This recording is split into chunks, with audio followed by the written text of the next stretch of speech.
안녕하세요. 황두영입니다. 서대문 공동체 라디오 마이 FM 91.3 9월 셋째 주 서대문 이모저모의 주민 서대문 시작합니다.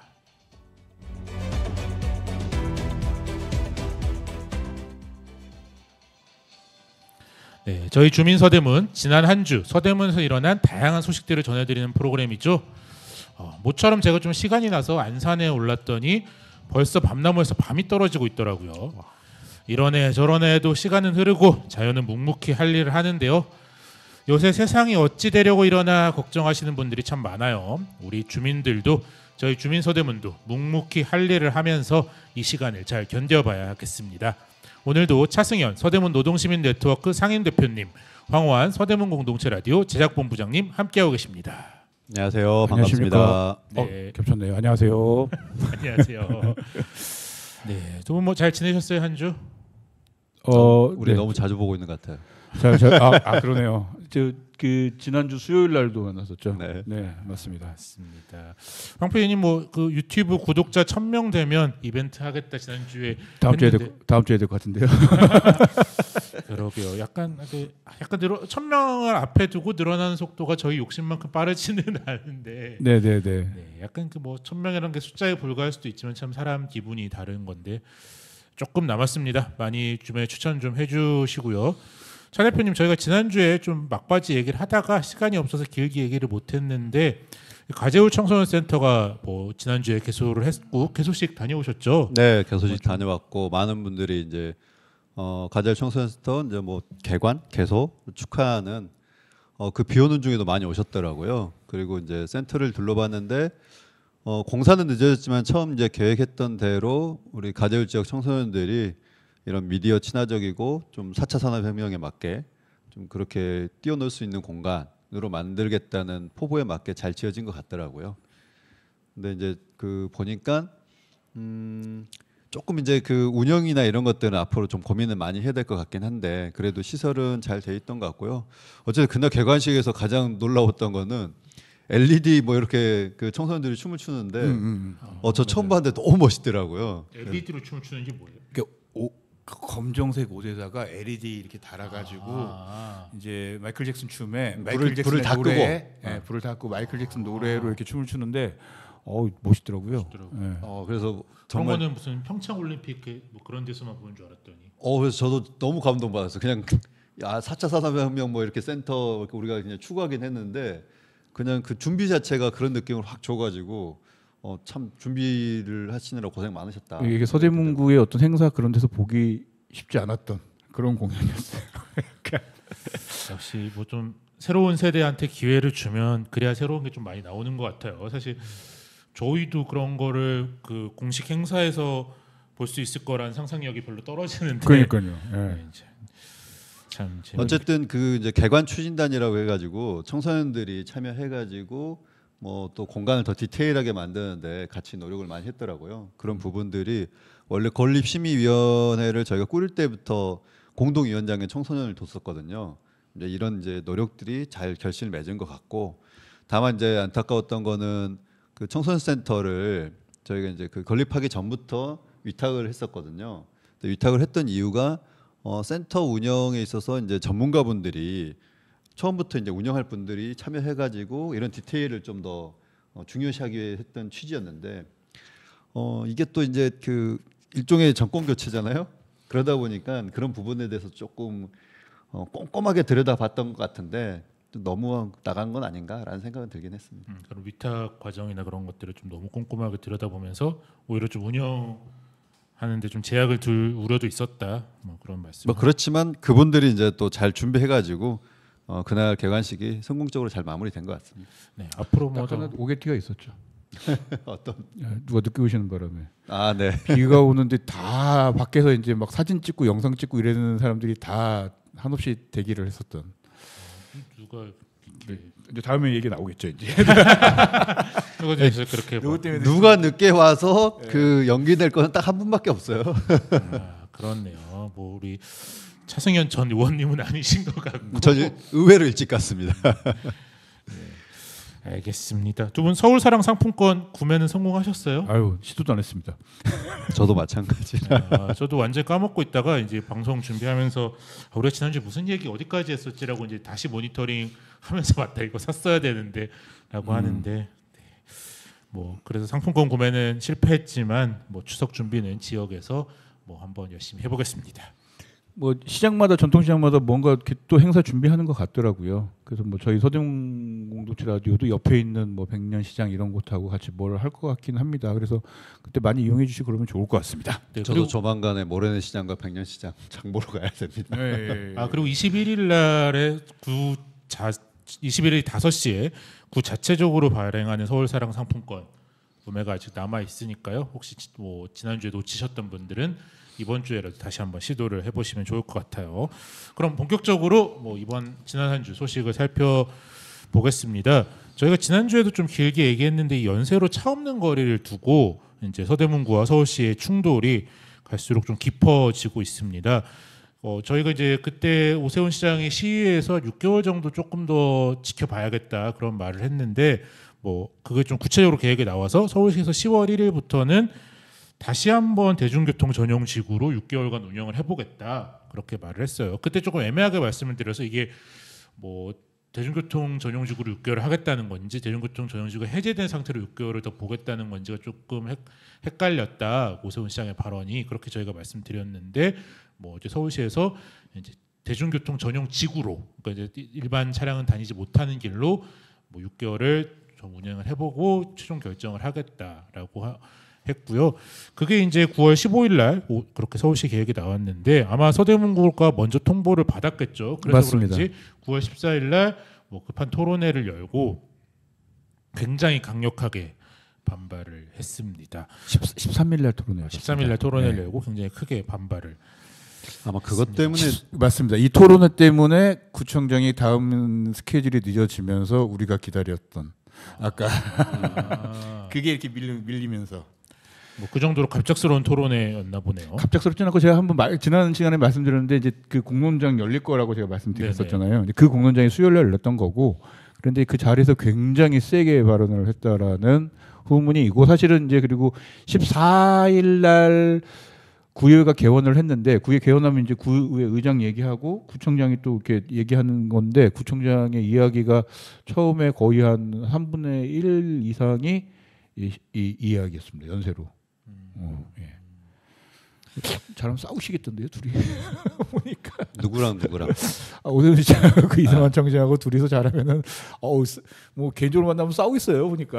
네, 근데 막상 이제 구청장이랑 시장은 뭐 특별히 약속을 잡지 않으면 사실 뭐 서로 뭐 그렇게 자주 뵐 일은 없는데 이제 뭐 구청장 협의회 정도에서는 볼 수 있겠죠. 네네. 근데 뭐 이성환 청장 대신 뭐 정주영 시의원, 국민의힘 정주영 시의원이나 그런 분들이 뭐 시의회에서나 막 시청 앞에서 막 시위도 하시고 굉장히 적극적으로 이제 오세훈 시장이랑 맞붙고 있죠. 여기서 이제 쟁점은 그러니까 어쨌든 코로나가 끝나고 학교가 다시 열리는 시기랑 맞닿아서 이 대중교통 전용지구가 일시적 해제가 되면서 매출이 오른 것까지는 맞는데 그게 이제 코로나가 끝난 영향이냐 대중교통 전용지구 해제된 거의 영향이냐를 두고 해석이 좀 서울시와 서대문구가 다른 거죠. 그러니까 구청에서는 당연히 이게 뭐 구청장이 결정한 그 대중교통 전용지구 임시 해제의 영향이다라고 강조를 하고 있고 서울시는 잘 모르겠다. 좀 더 변수를 통제해서 다시 실험을 해보자라는 정도의 입장입니다. 그래서 근데 구청에서 입장은 약간 이런 거죠. 이제 서울시는 그때 저런 시간에 말씀드렸지만 뭐 5군데 이렇게 해서 서대문구가 33% 올랐다. 뭐 약간 이 정도여서 그 생각보다 많이 오르지 않았다. 서대문구는 뭐 이런 입장이어서 신촌이 그렇죠. 신촌이 많이 오르지 않았다. 다른데 비교했을 때 뭐 그렇게 높이 오른 걸 잘 모르겠으니까 6개월 다시 막아보고 그다음에 한번 판단을 해보자라는 건데. 구청은 그거는 이게 서대문역 2호선 이쪽에 저쪽까지도 죄송합니다. 신촌역 서대문역은 5호선이죠. 네.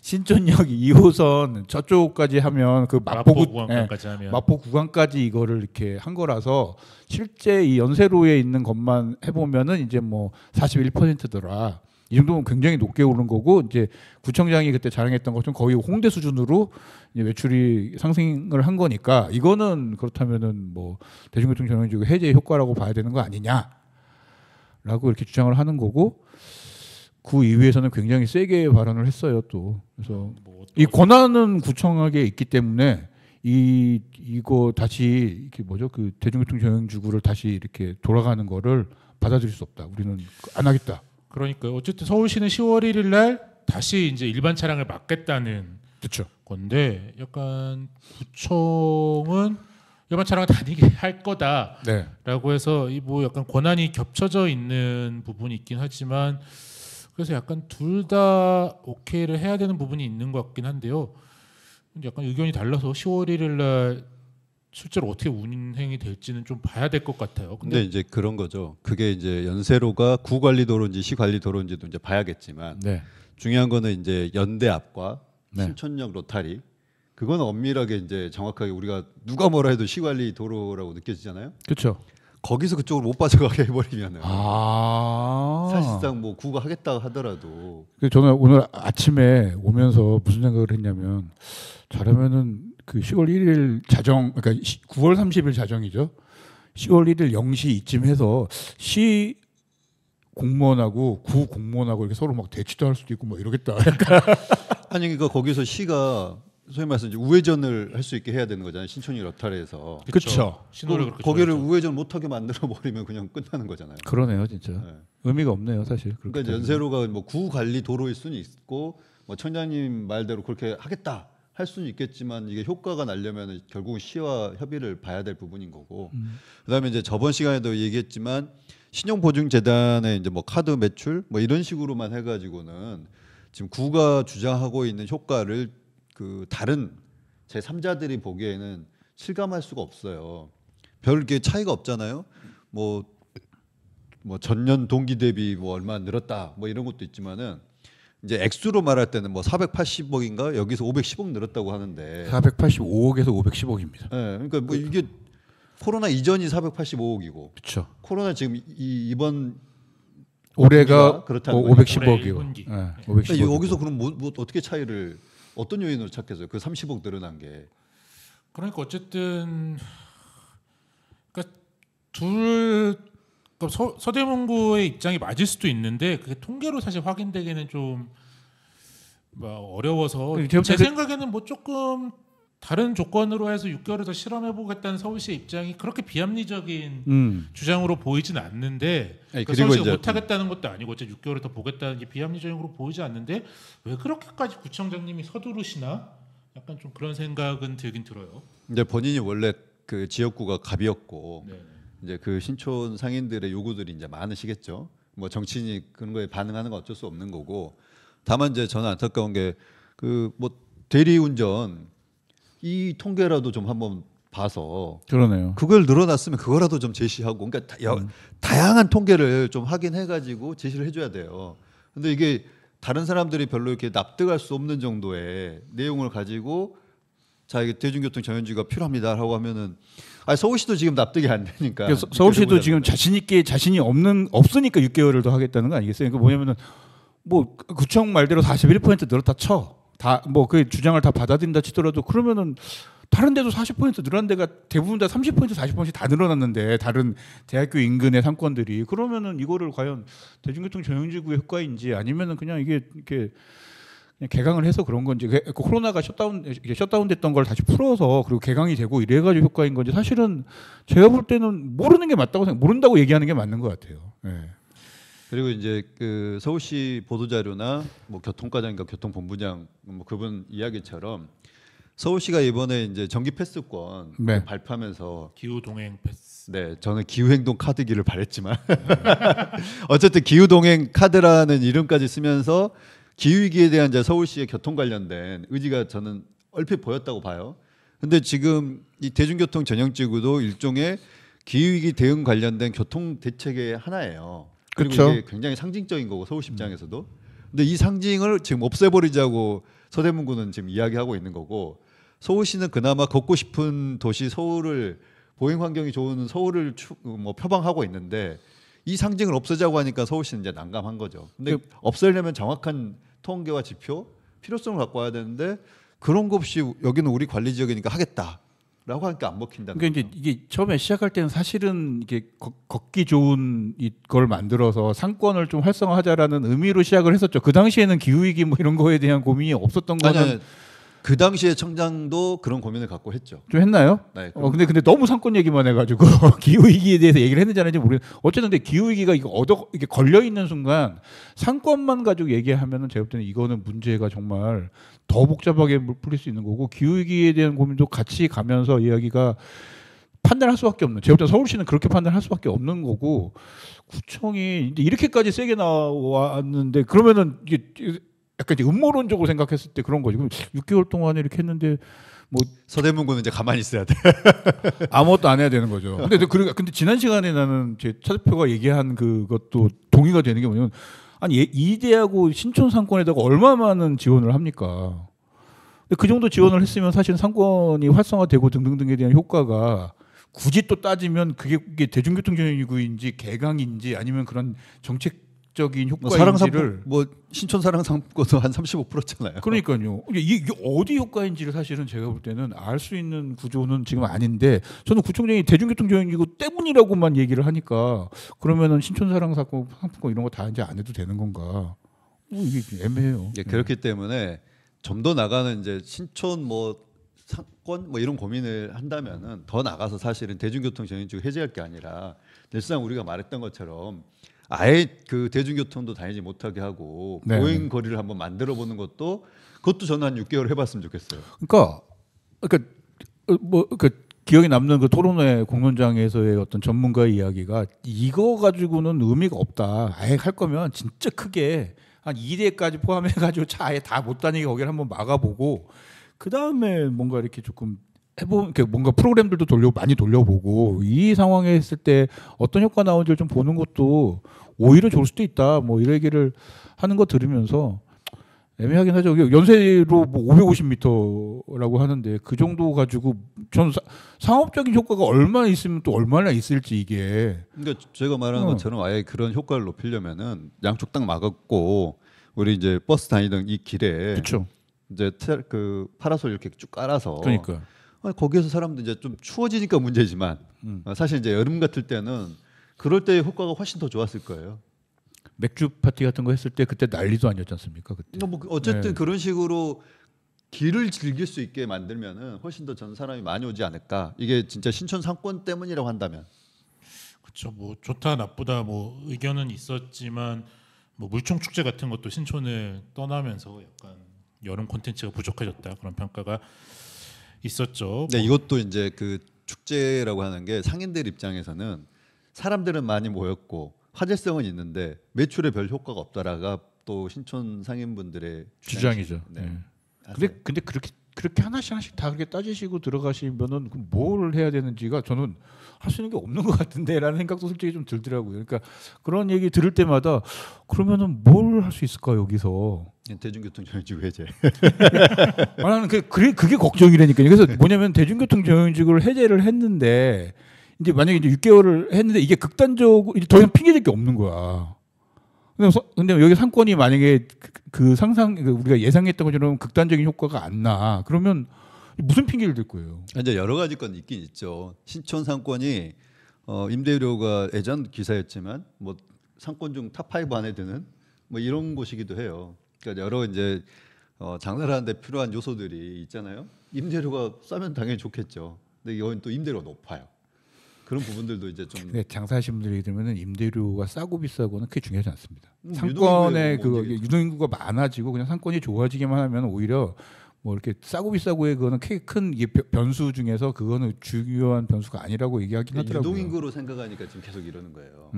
그러니까 이제 대중교통 전용지구가 아니라 차량도 다닐 수 있다면은 유동인구가 더 많아지지 않겠냐라고 하는 생각 때문에 계속 대중교통 전용지구를 해제해달라고 하는데, 그러니까 저는 이제 유동인구가 많아질 방법이 차가 다니게 하는 게 유동인구가 많아지겠냐, 차를 아예 못 다니게 하는 게 유동인구가 많아지겠냐에 대한 판단을 해야 된다는 거죠. 그렇죠.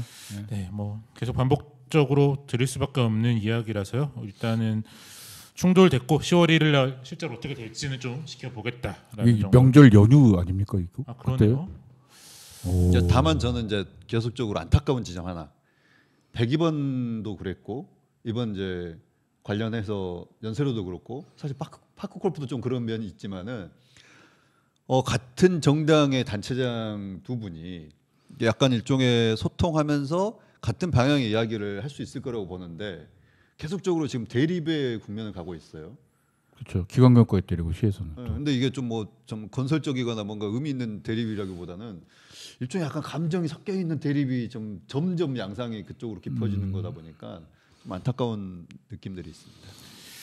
네, 다음으로 넘어가겠습니다. 요새 서울시 의회에서 이제 학생 인권 조례 폐지안 관련해서 이제 계속 좀 여야 간 갈등이 있는데요.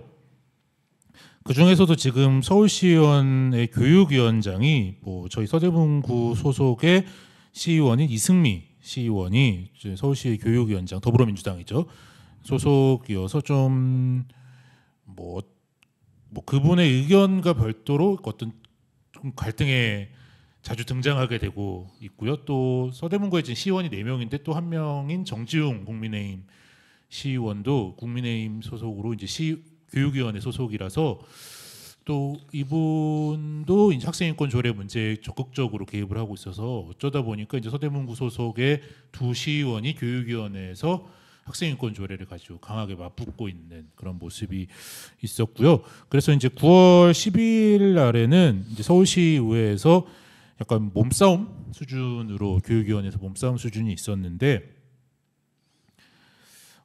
이제 계속 내용은 이런 거예요. 이제 올 상반기부터 국민의힘은 학생인권 조례를 좀 폐지하는 안을 냈고 그리고 폐지한 다음에 이제 대체 입법을 조금 더 학생의 책임이나 뭐 교권 보호 같은 거를 강조하는 대안을 입법하겠다. 그러면서 학생인권 조례를 먼저 폐지하자. 그럼 폐지안을 발의를 했는데 이제 더불어민주당에서는 올 10월이나 11월에 서울시 교육청에서 거기 이제 조희연 교육감이 계시니까 조금 더 진보적인 입장이라고 볼 수 있겠죠. 학생인권 조례에서도 뭐 유지돼야 된다고 보는 서울시 교육청에서 뭐 대안을 좀 개정안을 발의를 하겠다고 했으니 그것을 같이 상정하자. 그것이 서울시 교육청에서 조례안이 올라오면은 같이 상정하자. 그러면서 계속 좀 조례안 상정을 미루고 있었고요. 그런데 그 사이에 이제 뭐 우리 사회에서 이제 교권 보호와 관련해서 뭐 그 책임이 학생인권 조례 때문이다라고 주장하시는 분들이 계속 좀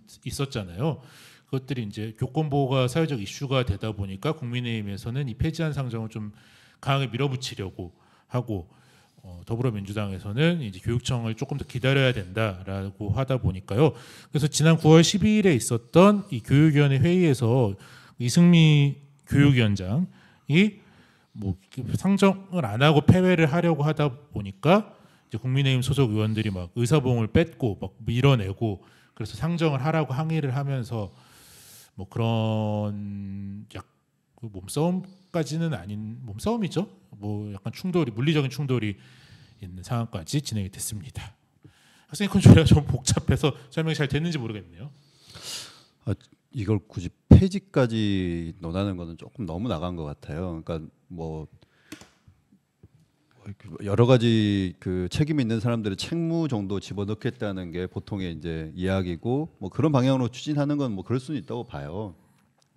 근데 뭐 예를 들면 학생의 책무 뭐 이런 걸 집어넣겠다는 건데 사실 전 조례가 이렇게 힘을 발휘하고 있다는 것도 놀랍긴 한데 굉장히 놀라운 것 중에 하나가 보통 그 학부모들이 교사를 상대로 뭐 할 때 학생인권 조례를 근거로 하는 경우는 거의 없고 보통 이제 아동학대 관련된 법 조항을 가지고 하는 거지 조례를 가지고 이렇게 하는 거는 뭐 그리고 어떤 조사에서 저도 본 것 같은데 뭐 학생인권 조례가 있는 동네와 없는 동네에 뭐 이렇게 그 학부모들이 교사한테 이렇게 한 거에 대한 수치가 뭐 유의미했냐? 뭐 별로 유의미하지도 않고 그러니까 비슷해요. 그러니까 학생인권 조례가 오히려 힘을 못 쓰고 있다라는 느낌도 있는데 물론 이렇게 학생들 입장에서는 뭐 다양하게 뭐 두발의 자유라나 뭐 이렇게 뭐 이런 거 있어서는 좀 있긴 한데 그것이 과연 유의미하게 교권이라고 하는 것을 침해하는데 유의미한 뭔가 영향을 끼치고 있냐 이거는 뭐 잘 모르겠다는 생각이 좀 들긴 하거든요 사실. 근데 원래 이 사건이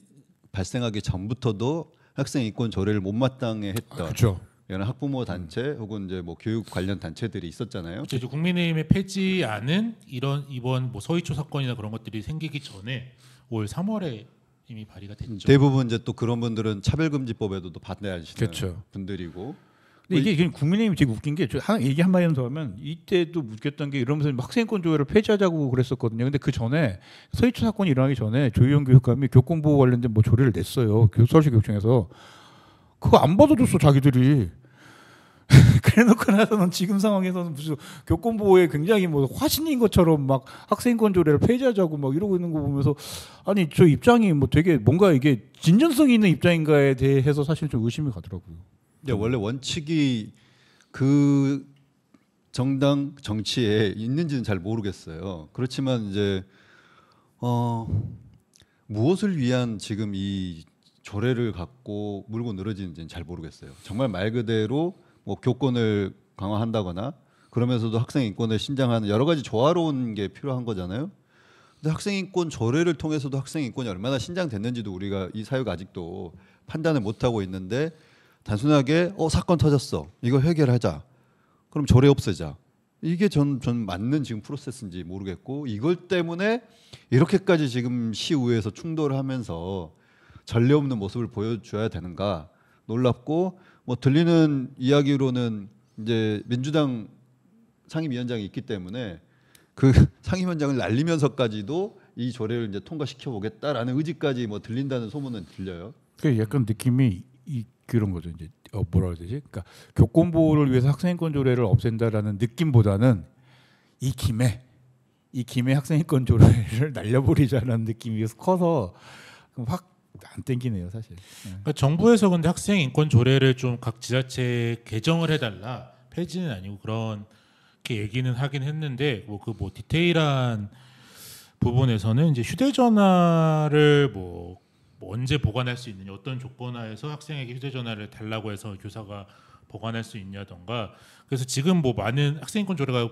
지자체마다 조금씩 다르니까요. 어쨌든 많은 학생 조례에서는 뭐 안전을 위해 긴급한 필요가 있는 경우에만 압수할 수 있다. 뭐 그렇게 돼 있는 경우가 있는데 뭐 그런 것에서 좀 교사의 권한을 조금 확대하는 쪽으로 그렇게 좀 교육부가 하려는 방향과 다른 경우를 좀 고쳐달라 그런 지시를 한 건데 이 지시를 했는데 이런 뭐 디테일한 내용은 잘 안 들어지고 정부가 학생인권 조례를 개정해달라고 했다 그런 식으로 메시지가 나가면서 이제 뭐 다른 데도 그렇지만 특히 서울시에는 이걸 완전 폐지하겠다 약간 그렇게 나오니까 충돌이 커질 수밖에 없는 것 같고 그래서 이제 서울시에는 말씀하신 대로 뭐 상임위원장을 뭐 민주당 목재 상임위원장을 날리면서까지라도 입법을 하겠다 그런 굉장히 강행 의지가 강해 보이는 상황이죠. 그러니까 뭐 아까 학생인권 조례는 학생인권 조례도 의미를 살리고 교권 관련된 조례는 또 교권 관련된 조례를 만들어서 살리면서 좀 두 가지를 이렇게 뭐 할 수 있는 방법은 엄지대한 고민을 해야 되는데 이게 뭐 의회에 계신 분들이 너무 쉽게 그냥 야 이거 없애면은 이거 될 거야라고 얘기를 해버리는 건데 그거 사실 얼마나 이렇게 이야기하면 이제 초등학교를 90년대나 뭐 이렇게 20세기에 다녔던 사람들 얼마나 하긴 그게 힘들게 학교를 다녔는지에 대한 기억을 떠올려 보면 과연 그게 이렇게 하는 게 좀 맞는 건가? 저는 좀 다르게 고민해야 될 것 같은데. 그러니까 여전히 20세기적 교육관을 가지고 21세기 교육을 맞추려고 하니까 교육 현장에서는 학생인권과 교권이 충돌하지 않는다고 계속 얘기를 하고 있잖아요. 학교라고 하는 현장에서의 전체적인 뭐 교사든 학생이든 또 다른 이제 관련 종사자든 간에 전체적인 인권이 향상되는 게 중요한 거지. 이게 뭐 풍선이 아니잖아요. 누구를 누르면 누가 올라가고 뭐 이런 게 아닌데 계속 이런 대결 구도로 만들면서 이 문제를 지금 벗어나려고 하는 그런 문제가 계속 눈에 보여요.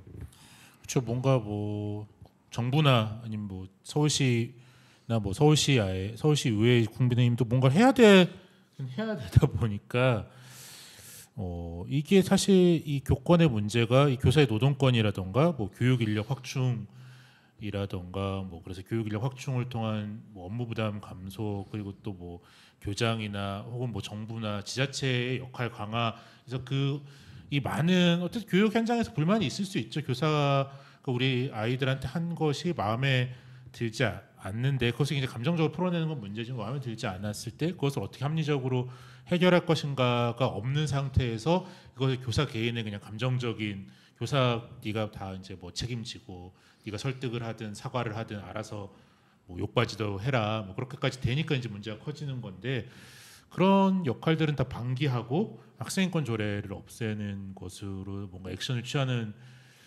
모습을 하는 것들이 이제 학생인권 조례가 사실 뭐 여러 가지 뭐 두발의 문제도 있고 뭐 여기 말한 뭐 소지품 검사나 그런 문제도 있지만 여기서 이제 성정체성에 대한 차별 금지라던가 그런 것들이 굉장히 예민한 조항이잖아요. 그래서 어떤 사람들이 굉장히 싫어하고 혐오하는 대상과 결부되어 있는 뭔가를 없앰으로써 이거를 문제를 해결한 것처럼 감정적으로 보이게 하는 걸 노리는 게 약간 좀 비겁하다 생각은 좀 들어요. 그리고 이제 서울시의회를 바라봤을 때는 시의회 자체가 이제 언론이나 이런 이제 주목도가 떨어지잖아요.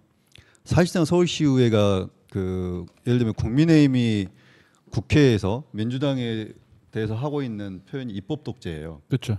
근데 이제 서울시의회가 말 그대로 지금 입법 독재를 지금 너무 달리고 있어요. 심지어 여기는 3분의 2도 넘어요. 그죠? 그래서 이제 뭐 예를 들면 뭐 TBS 지원 조례를 없앤다거나 뭐 알공동체 뭐 이런 조례 뭐 등등등 본인들 스타일에 안 맞는 이런 그 조례들을 다 지금 날리고 있고 급기야 민주당 상임위원장이 이제 주재하고 있는 이 회의가 자기들이 의도하는 게 안 풀리니까 날려버릴 수 있다. 뭐 이렇게까지 지금 들어오고 있는 거잖아요.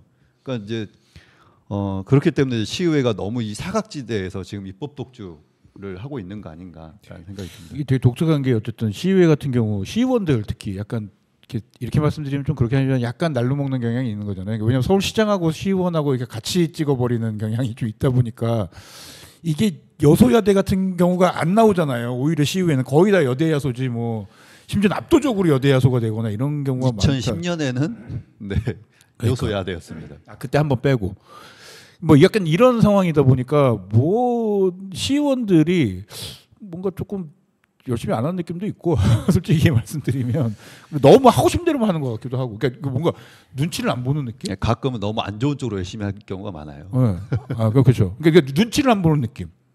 그래서 오히려 구의회는 좀 가까이 있고 뭐 사람들이 뭐 이렇게 구의원들 만나고 이러는데 시의원들은 만날 게도 시의원들을 오히려 저는 국회의원보다 더 못 만나는 것 같아요. 실제로 동네에서. 볼 수도 있죠. 그렇기 때문에 저번에도 저희가 한번 다뤘었는데 뭐 대일 그 배상 문제. 그렇죠. 어떻게 수도 서울의 시의회에서 그거를 지지한다는 결의를 할 수가 있어요. 촉구 결의안이었어요. 심지어 지지가 아니라 촉구 빨리 하라고. 이게 이제 그 시민들의 관심 사각지대에 있기 때문에 이런 부분들이 좀 너무 강한 것 같아요. 네, 이제 뭐 학생인권 조례나 혹은 뭐 교권 보호에 대해서 뭐 청취자 여러분들도 생각이 다양하실 텐데 마침 뭐 이승미 시의원도 계시고 정주영 시의원 네, 서로 입장이 다른 두 시의원이 교육위원회에서 활동을 하고 계시니까 뭐 지지를 하시건 뭐 항의를 하시건 이번 참에 뭐 서대문구에 속해 있는 시의원들에게 이거에 대한 뭐 본인 뭐 우리 유권자들의 의견을 전달해 보시고 또 의견을 청취해 보시는 것도 좋은 경험이 될 것 같습니다. 다음으로 넘어가겠습니다. 저희 한 번 여러 번 말씀드렸는데 인왕시장 상인회가 이 뭐 지원금 사용 관련해서 좀 논란이 있었는데 뭐 좀 고발까지 갈 것 같다고요? 고발 더하기 감사 청구 더하기 고발일 것 같습니다. 그래서 일단은 감사 청구 그 다음에 고발이 될 것 같고 뭐 한 번 더 설명드리면은 인왕시장 현대화 사업이라고 해야 되나요? 그거를 정확히 보면 약간 이게 이제 룰이 있었는데 몇 개 이상이면은 3억 원이 지원금이 나오고 몇 개 이하의 점포면은 2억 원의 이제 그 지원금이 나오는 건데 3억 원 그러니까 몇 개 이상이라고 60개인가 뭐 그래서 약간 이상이라고 신고를 하고 3억 원의 지원금을 받았는데 나중에 서울시가 이걸 다 공사 끝난 다음에 계산을 해보니 이게 해당 사항이 없는 점포까지 이렇게 카운팅이 돼서 숫자를 부풀렸다. 사실상 보면은 뭐 2억 원만 받아야 되는 사업이었다. 1억 원을 돌려달라라고 서울시가 이렇게 했고 이번 추경 때 뭐 이자까지 해서 1억 500만 원인가를 구청에서 줬답니다. 다시 돌려줬답니다. 서울시. 예. 그러니까 이제 이 업체 쪽으로 1억 원의 손해가 업체 쪽으로는 1억 원의 손해가 난 거라고 볼 수 있고 서울시한테 1억 원을 이렇게 한 거니까는 따지고 보면 이제 2억 원의 뭐 세금에 뭐 이렇게 따지면 그렇죠. 한 1억 원이지만 뭐 이렇게 그러니까 그림상으로 2억 원 정도인 건데 이 문제는 이 공무원이 집행한 거래요, 이거를. 상인회가 아니라 상인회는 그냥 이렇게 사업에 대해서 이렇게 도와주는 역할을 한 거고 실제 집행은 공무원이 했답니다. 근데 이제 이거 관련해서 이렇게 사고가 터졌는데 아무도 책임을 안 진다는 거죠. 이게 좀 약간 문제더라고요, 이거. 그러면서 이제 이거 관련해서 도대체 왜 이런 문제가 터졌고 어떤 문제가 있었는지 감사 청구를 하겠다는 것이고 감사 청구 결과에 따라서 감사를 하겠다는 거예요. 감사 청구를 하겠다는 감사 청구요. 상인회가 감사 청구를 하겠다. 상인회가 아니라 요 사건에 대해서 그 비대위가 만들어져서 그 비대위에서 이 문제가 똑바로 돼 있는 것이 감사를 청구를 하겠다. 주민 감사 청구를 그 파크골프장처럼 이렇게 신청하겠다. 이거를 이제 이번 주 수요일 날 오후에 구청에서 이제 기자회견하고 감사 청구를 하려고 이제 시작을 할 거고요. 그 다음에 이 감사에 대한 결과가 나오면 그걸 가지고도 고발까지 하겠다. 약간 뭐 이거 이렇게 제대로 쓰여졌는지에 대한 고발까지 하겠다라는 게 그 위원회의 비대위의 뜻이고 이거 보셨다시피 신문사도 명예훼손죄로 고소를 했어요. 상임 번영회에서요. 뭐 사실적시 의한 명예훼손인가? 아니 허위 사실에 의한 명예훼손이라고 고소를 했는데 저도 이제 고발장을 봤거든요. 입수를 해서 봤는데 서울시에서 다 인정한 거예요. 그거를 그래서 그 서울시에서 이래서 1억 원을 돌려달라고 했던 그 기사입니다. 근데 그게 이제 허위 사실이라고 명예훼손으로 했기 때문에 이게 뭐지? 이게 일종의 이제 전 사회가 언론에 불만 있을 때 하는 양식이긴 한데 아무튼 좀 그 전반적으로 지역 발전을 위해서 공모를 했고 또 이거를 이제 잘 쓰면은 또 뭐 어느 정도의 현대화라는 효과가 나타났을 텐데 이게 집행을 잘못해서 지금 이렇다는 건 좀 너무 안타까운 것 같아요. 네. 그 집행을 잘못한 것도 집행을 잘못한 건데 또 그거에 대한 후속 조치에 있어서 문제가 생겼는데 뭔가 유야무야 넘어가는 듯한 느낌이 이게 이렇게 해도 되는 건가 사실 싶은. 그러니까 지금 구청이 약간 저는 약간 문제점이 있다고 생각하는 게 뭔가 계속 문제는 터지습니다. 이건 파크골프장 문제도 터졌죠. 이런 문제도 있죠. 근데 이거는 뭔가 이렇게 되게 적극적으로 뭘 한번 해보겠다고 한 문제가 아닌 거잖아요. 사실은 실수한 거잖아요. 파크골프장도 실수를 한 거고 사실. 그러니까 그거는 심지어 파크골프장 같은 경우에는 구의회 의원들이 이거 조항이 없는데 뭐 할 거냐? 그랬더니 아유 곧 뭐 시행령이 바뀝니다. 이러면서 그냥 계속 밀어붙이다가 안 된 거거든요. 구의회 실제로 그게 자료가 있습니다. 시행령이 곧 바뀝니다. 그럼 파크골프장은 가능합니다라고 얘기했었거든요. 이거는 되게 적극적인 행정을 뭔가 한 것도 아니고 이게 속이는 게 많아요. 그러니까 실수한 거고 잘못한 거거든요. 근데 책임지는 사람이 없다는 게 저는 이게 되게 큰 문제라는 생각이 들고. 근데 속여놓고 나중에 아이고 저희가 잘못 뭐 해석했습니다. 미처 몰랐습니다. 뭐 이런 게 많죠. 책임을 좀 지게 해야 되는 게 있다. 그래서 지금 줄줄이 지금 주민감사 청구가 저는 이제 기다리고 이 있습니다. 상황이 조금 안타까워요. 이제 팝골프도 그랬고, 네. 그다음에 지금 이제 세 가지 뭐 주민 참여 관련해서 네. 3종 세트로 지금 감사 청구 또 할 거고, 네. 그다음에 또 이번에 지금 이제 인왕시장 요 지금 현대화 사업 관련해 또 감사 청구 이제 한다는 거잖아요. 그렇죠. 그러니까 이런 부분들이 다 지금 집행부 대상으로 이제 하는 거고, 그렇죠. 근데 반대로 집행부는 그때 구의회 대상으로 감사할 때 아주 이악스럽게 네. 하시겠다고 했던 거잖아요. 네. 그러니까 그거를 본인들을 이제 좀 돌아봐서 본인들의 지금 행정의 프로세스에 어떤 문제가 없는지 다시 한번 좀 점검하는 계기가 됐으면 좋겠어요. 저는 이제 결과는 어쩔지를 모르지만 이게 어떻게 5가지의 지금 주민 감사 청구가 진행된다는 거는 어딘가가 문제가 있다는 거잖아요. 그렇죠. 전 그 부분을 다시 한번 좀 점검하는 계기라도 좀 됐으면 좋겠습니다. 그 뭐 얘기가 나왔으니까 지난번에 주민 참여 정상화를 위한 뭐 공론장을 하고 3개 분야에 대해서 감사 청구를 진행하기로 했잖아요. 네. 그건 어떻게 진행되고 있어요? 일단은 주민자치회부터 감사 청구를 하고요. 그 다음에 이제 한꺼번에 3군데가 다 같이 넣는 게 아니라 차근차근 합니다. 뭔가 전술적으로. 그래서 그게 최소 인원이 100명인데 100명은 다 네, 이미 다 나왔습니다. 다 네. 넘었죠. 네. 그래서 이제 원래는 뭐 10월 거의 한 말까지 법적으로 모집 기한이 있는데 100명이 넘었기 때문에 네. 뭐 그것까지 기다리지 않고 이제 주민자치회 문제부터 감사 청구에 들어간다. 약간 이제 뭐 이게 두 가지 투트랙인 거지. 온라인으로는 이게 100% 서대문구 주민이 그러니까 온라인으로도 받잖아요 이거를요. 네네. 근데 서명을 만데 이거는 서대문구 주민이 아니면은 아예 카운팅이 안 되기 때문에 100명이 넘었다는 뜻은 이거는 확실하게 100명이 넘었다는 뜻이거든요. 그렇기 때문에 이거는 이제 뭐 감사 청구가 가능한 형식적인 요건을 갖춘 거고. 근데 지금은 그래서 이제 형식적 요건을 갖춘 상황에서 길로 나가가지고 이제 홍보하면서 이런 문제가 있다라고 하면서 제가 볼 때는 선전을 하면서 이제 그 주민들한테 이거를 서명을 받고 있는 그런 상황인 거죠. 맞아요. 신촌에서도 얼마 전에 하고 계속 막 거리 많이 나오시더라고요. 네.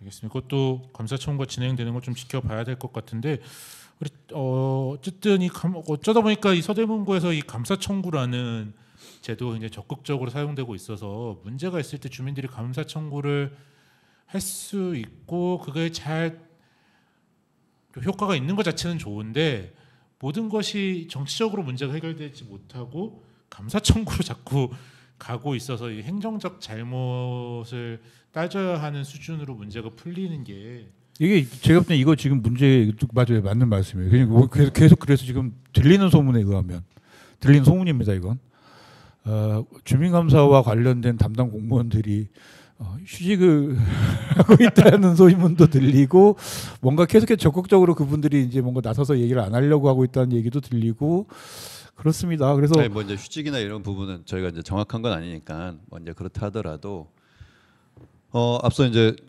진행자가 말했던 것처럼 이제 주민감사 청구라고 하는 주민들의 어쨌든 또 참여 관련돼서 활성화되고는 있는데 이게 이제 감사를 요청하고 있는 곳이 일종의 이제 서울시 쪽에 그렇죠. 요청을 하는 거잖아요. 그러니까 우리가 이제 주민자치도 그렇지만 지방자치라고 하는 경우도 우리가 우리 스스로를 통치할 수 있는 구조를 만들겠다는 건데 계속 외부 기관에 우리가 잘하는지 못하는지 너네가 와서 심판 봐달라 지금 이러고 있는 프로세스예요. 그렇죠. 그러니까 저는 이제 주민의 적극적인 뭐 이런 이제 활동도 중요하지만 애초에 우리 안에서 풀 수 있는 그라운드가 만들어져야 된다. 그래서 아까 말씀드렸던 것처럼 지금 계속적으로 이런 환경을 만드는 게 아니라 행정이 주민과 함께 대화할 수 있는 장.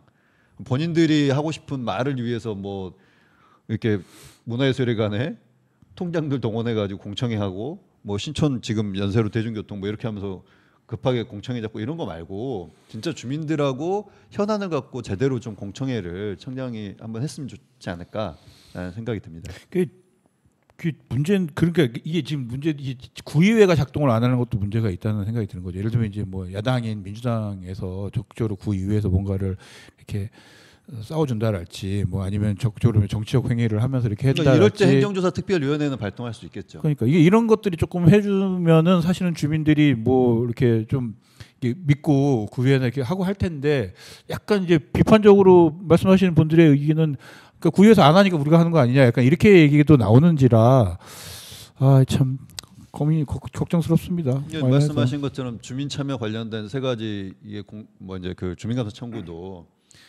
구의회에서 이 세 가지를 가지고 지금 행정조사 특별위원회를 꾸려보자라고 하거나 혹은 지금 이제 인왕시장 관련해 가지고 한번 들여다보자. 뭐 꼭 그 행정조사 특별위원회를 하지 않더라도 상임위원회에서 관련 이제 담당자들 부르고 자료 갖고 와봐라 해서 저는 분석할 수 있다고 봐요. 그런 이제 적극적인 역할을 할 곳이 예를 들면은 집행부 내에서는 감사 담당관이 해야 될 역할일 거고 또 이제 집행부 밖에서는 의회가 이제 적극적으로 해야 될 부분이라는 생각이 들고요. 네, 어쨌든 뭐 감사 청구도 뭐 진행되는 건 인왕시장 건도 그렇고 뭐 그 주민참여 정상화 건도 그렇고 뭐 다시 진행 사항을 업데이트해드리겠습니다.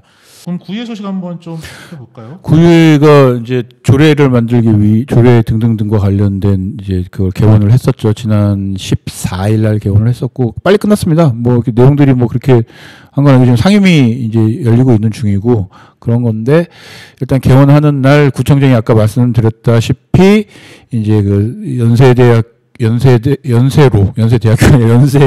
대중교통 전용지구 관련된 거로 서울시를 엄청나게 세게 비판을 하고 뭐 그랬던 이야기가 있었고 그 외에 이제 구의원들이 3명 정도가 나와가지고 했었던 내용들을 좀 정리해 보면 김양희 의원 같은 경우는 이제 감사 받았던 것에 대한 뭐 약간 그러니까 본인이 해명이 아니라 감사 받았던 것에 대해서 구의회가 감사 받은 것에 대한 아쉬움 그리고 이로 인한 뭐가 나온 것에 있어서 공무원들이 좀 불이익을 받지 않았으면 좋겠다라고 하는 이야기를 했고요. 강민하 의원은 이제 그 자원봉사 그 뭐라 그러죠? 자원봉사자들, 그러니까 서대문구에 있는 자원봉사센터와 자원봉사자들에 대한 새로운 이게 그 점수를 새로 줘서 이걸 어떻게 좀 잘 활용할 수 있게 할 것인가에 대해서 의견을 내는 걸 얘기했고요. 서우성 의원은 어쨌든 이제 또 이제 그 구청에서 구에 대한 감사를 한 거에 대해서 비판하고, 그리고 지금 서대문구청장이 이제 그 뭐죠, 그 지방자 그 구청장 협의회 회장이잖아요. 그래서 안건으로 바뀌시지 않았나요? 아니 그 전화기관 그걸 전달하면 뭐 정확히 모르겠습니다. 전달하면 이거를 안건으로 해서 구의회를 감사하라는 것을 안건으로 올렸다고 합니다. 구청장 협의회에다가. 그래서 그걸 되게 비판하면서 구의회 차원에서 이거를 행정소송을 제기해야 되는 거 아니냐라고까지 얘기를 했습니다. 네, 구청장 협의회는 지금 정문원 종로구청장이 네. 회장이고 이성원 청장이 작년. 네, 어쨌든 협의회 지금 이제 25개 자치구에게 청장들에게 제안했다는 거잖아요. 그렇죠. 우리 구에 감사했더니 이렇더라. 네. 근데 이제 다 해라. 그러니까. 다 해봐라. 근데 사실상 서대문구 이제 집행부 입장에서는 서대문구에 이런 이제 문제가 생겼으니 우리는 감사하겠다 이건데 지금 감사 계획에도 없던 구의회를 지금 뭐 집행부가 뭐 잡겠다는 거예요. 뭐예요? 뭐 하자는 건지를 모르겠습니다. 아마 문제를 확산시켜 보겠다는 뜻인지 아닌지 잘 모르겠습니다만, 하여간 뭐 그렇다고 얘기를 하면서 비판을 했고, 이거 관련해서 행정소송을 걸어야 되는 거 아니냐, 구의회 차원에서 서우성 의원은 그렇게 얘기했는데 저는 뭐 그 얘기 듣고 나서 그게 가능한 건지 안 가능한 건지는 잘 모르기 때문에. 예. 저는 25개 구의회가 감사 기능을 의회로 이관시키는 조례를 전부 다 내야 된다고 봐요. 그렇죠. 저희가 뭐 지적한 대로 뭐 다른 지역 의회에서도 비슷한 유형의 문제가 있을 수 있기 때문에 뭐 다른 데도 볼 수는 있는데, 이게 그걸 구청에서 구의회를 감사하는 하나의 무기처럼 쓰이게 되면은 우리가 계속 지적한 대로 뭐 이게 지방에서의 약간 이 권력 분립이 잘 안 돼 있는 상황에서 뭐 누가 누구를 어떻게 감사할 것인가라는 좀 근본적 문제가 더 크게 같이 문제가 될 수도 있겠죠. 그리고 이제 이분들이 집행부가, 특히 서대문 집행부가 감사 규칙에 의회 사무국이 있기 때문에 자기들은 할 수 있다라고 얘기를 해요. 그렇죠. 근데 감사 규칙은 집행부가 만드는 거거든요. 아, 그렇죠. 그래놓고 지금 의회 사무국 집어넣고 할 수 있다고 하는데, 다른 이제 그 서울 이제 자치구 감사 규칙을 보면은 없는 곳들도 있어요. 근데 이거를 뭐 조례도 아니고 자기들 규칙으로 만들어 놓고 규칙에 있으니까 우리 할 수 있습니다. 이거는 좀 말이 안 되죠. 근데 이제 정부는 시행령 정치하고 구는 규칙 정치하고. 근데 이제 그 규칙은 예. 이 청장님이 만든 건 아닙니다. 그렇죠. 네. 뭐 마지막으로 보도 자료 좀 살펴볼 게 있는지 한번 없습니다. 네. 이렇게 냉정하게. 추석을 왜냐면- 앞두고 있는데도 보도자료가 이렇게 시간이 별로 없어서 제가 네. 말씀드리기가 좀 아주 애매합니다. 중요한 건 예. 제가 확인했을 때 없었고요. 그럼 이제 저희도 마무리할 시간인데요. 일단 저희가 추석 특집을 좀 해보려고 아이디어를 구상하고 있는데 아직 구상 중이니까 혹시 청취자 여러분들께서도 좀 추석에 이런 특집을 한번 해봤으면 좋겠다. 그러면 저희가 반영하거나 아니면 뭐 저희 공동체 라디오의 다른 프로그램으로 반영할 수도 있으니까요. 저희 뭐 유튜브 댓글이나 오픈 채팅방 다양한 수단 전화로 하셔도 되고요. 뭐 많이 의견 좀 주십시오. 여름에서 가을로 완전히 넘어가기 전에 이 노래는 한번 듣고 넘어가야죠. 안치환의 귀뚜라미 듣고 저희는 다음 주에 돌아오겠습니다. 안녕.